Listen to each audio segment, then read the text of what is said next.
your town is dying. And the first clue is your park.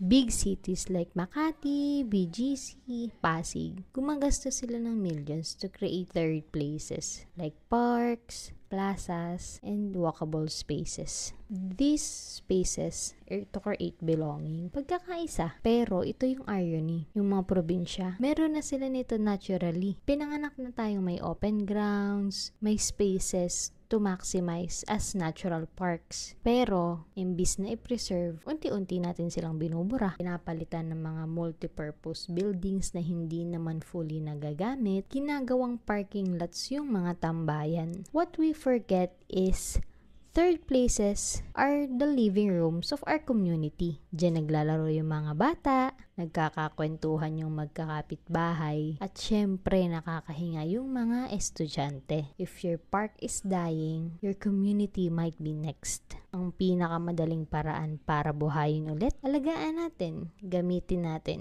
Kasi pag nawala yan, wala nang kapalit.